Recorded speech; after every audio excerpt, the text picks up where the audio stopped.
Hello, this is another one of my videos on Alistair Parker's short history of the Second World War. This one from his chapter on the murder of the European Jews.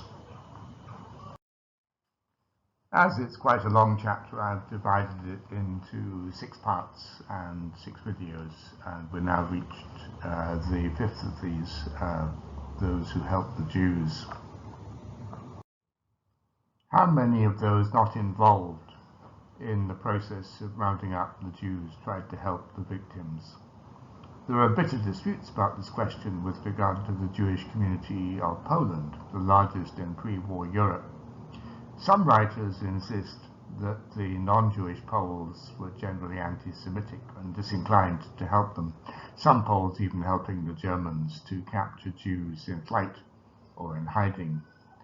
However, other scholars point to the extraordinary dangers facing any Pole who helped Jews during the war, including the execution of whole families or entire villages which had sheltered them. They also note the help provided by both the Polish Home Army and the Zagota, the organization financed by the Polish government in London to aid the Jews, which provided direct aid for about 12,000 Jews.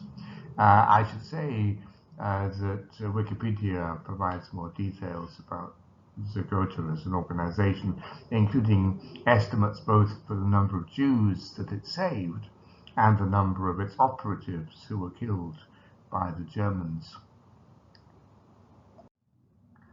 Most Polish Jews were easily distinguished from other Poles in that their first language was Yiddish rather than Polish, so that it was more difficult to conceal themselves.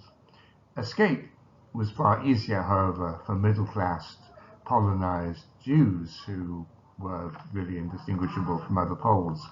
In the countryside, many Polish peasants felt envious hostility towards petty Jewish traders and craftsmen, even though they might be very poor. Right-wing Polish nationalists could be extremely anti-Semitic, seeing the Jews as also supporters of communist Russia. The Polish Home Army was trying to keep its military potential for the politically decisive moment of German withdrawal, so were reluctant to take premature action in armed resistance, unlike in Serbia, Croatia, and the Western Soviet Union, where such action actually helped Jews to escape.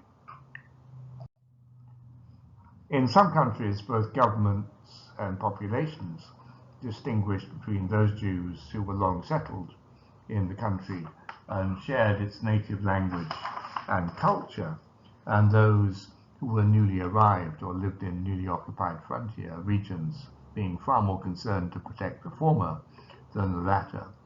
This was the case in both newly annexed territories in Romania and Bulgaria, and for the new Jewish refugees in France were more readily deported, whilst the national French Jews were protected by the French themselves. In Germany itself, those Jews who were already married to non-Jewish Germans might be regarded as privileged, unless they lived in areas where the SS was more active. They could be indistinguishable from other Germans and have social connections, which made it easier to evade capture. Active resistance movements helped the Jews to survive. For example, the Belgian resistance was far more effective than the Dutch, which had been weakened by German counterintelligence, and the Belgians were able to organize shelter for the Jews. Thus, whilst the Dutch population was generally sympathetic towards the Dutch Jews, hiding as many as 40,000, only about half of these survived until liberation. The Dutch local administration was also more effectively under Nazi control, whilst in Belgium it was the German army which was in control. The Belgian resistance also helped the Jews to form their own resistance to the cooperative policies of the Jewish Council. In France, the resistance movements were active, helping Jews to escape both from the Germans and the Vichy militia in 1943 and 44. In the Netherlands, Belgium, France, and Italy, Christian ministers, both Catholic and Protestant, often helped to rescue Jews, both by hiding them and by using their influence on governments.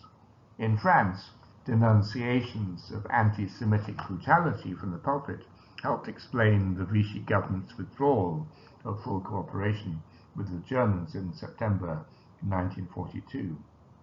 In Slovakia and Hungary, intervention by Vatican representatives induced government heads to halt their deportations, albeit very belatedly.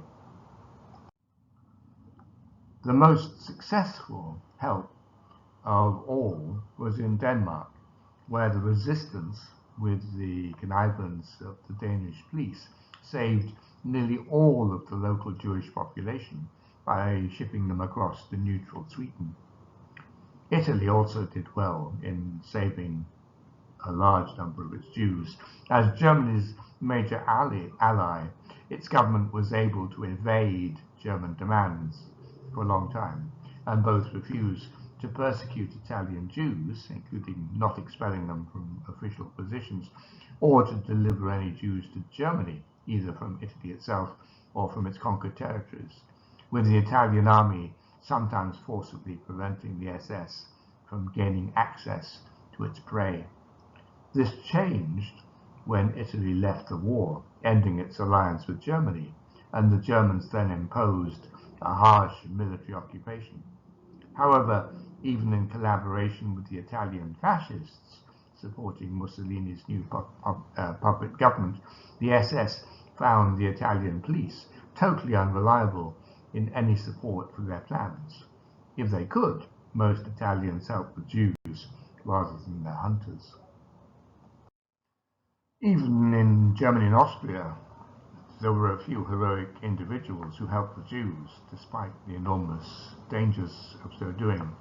But they did so in a context in which power had been given to a few villainous men who had created an immoral government with control over the most effective armed forces ever known and able to inflict great evil.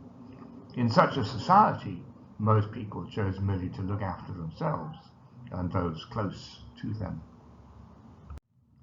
So that's Parker's very short review of help offered to the Jews during World War II in Europe. Obviously, it's an enormous topic, and he only deals with it quite briefly.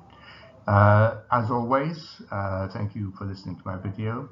Many thanks in particular to my patrons for their kind support and encouragement. If you want to support my channel, you're very welcome to do so. Like, comment and share. Subscribe if you want to be notified of future videos, and I'll give PayPal and Patreon links below in case you want to provide practical support. Next week we'll reach the final part of this chapter with the topic of a wider responsibility. Thank you.